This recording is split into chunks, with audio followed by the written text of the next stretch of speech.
everybody, welcome back to another episode of Mr. Tingle Talks, and today we're going to talk all about germination rate, what that means, why it's important, what affects it, and then lastly how you test for it and calculate it.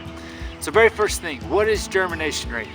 All a germination rate is saying is just if you go and buy a package of seeds, how many seeds in that packet, that lot, that bag are actually going to germinate and grow. So it's really important, and there's a couple of reasons why. The first one is if you're a farmer or a producer, you want to buy seeds that have a high germination rate. That way you're getting the most bang for your buck. If you take these and put them in your garden and it has a low germination rate and not many grow, you kind of throw your money away because you didn't get anything out of it. Similarly, if you're a seed company like Burpee, you want to produce a product that's got a high germination rate. That way folks trust your stuff and they want to buy it because they know it's going to be really efficient for them when they plant it. Another big reason that germination rate and knowing how to use it is important is if you're a large-scale farmer or producer and you know how many plants that you need to put out, you also know how many seeds to buy with just a little bit of math. You can figure out, say if you need 100 plants, you're probably going to need to buy maybe 125 seeds just to cover the difference, because not all of those are actually going to grow and take off. So that's what it is, and that's why it's important. Next are some of the factors that influence it. One of the biggest one is the age of the seed. The longer the seeds are in these packages, the less likely they are to germinate. It's just a factor. They don't take as well and they don't sprout as good as you need them to. Another big factor is the soil and the planting conditions. The first half of this video, like the little intro, it was 70 degrees out here and I was wearing shorts and got a suntan. About 5 minutes ago it was snowing and spitting snow, and if you look at the soil all around me, it's really cold and really damp. If I take these seeds and put them in this garden right now, the chances of them taking off and germinating are pretty low.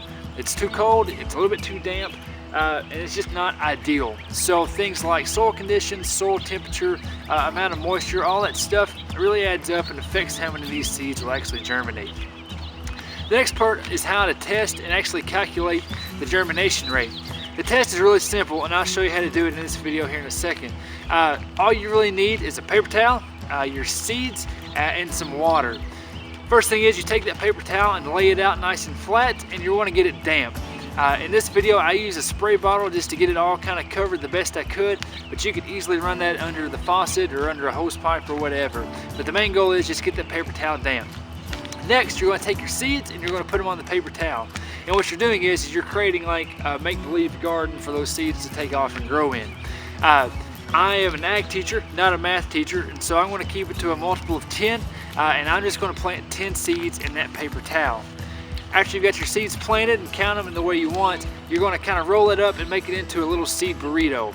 Just kind of fold the edges over however you want to. I've got mine in a nice little hot dog type fold, but you're pretty much good to go.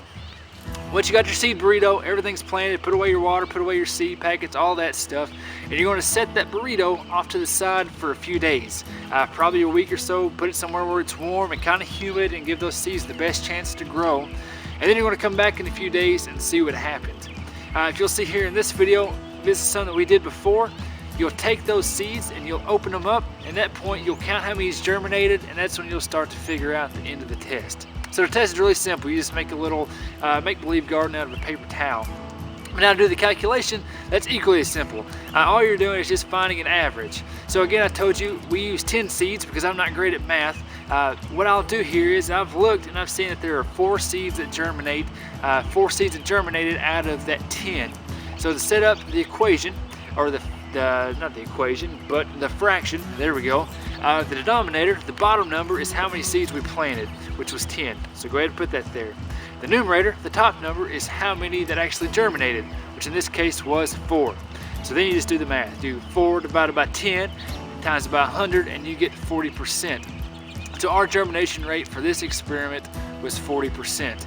That's not great, and I'll tell you what happened is I planted those and then I put them on my back porch. It got cold and I let the paper towel dry out.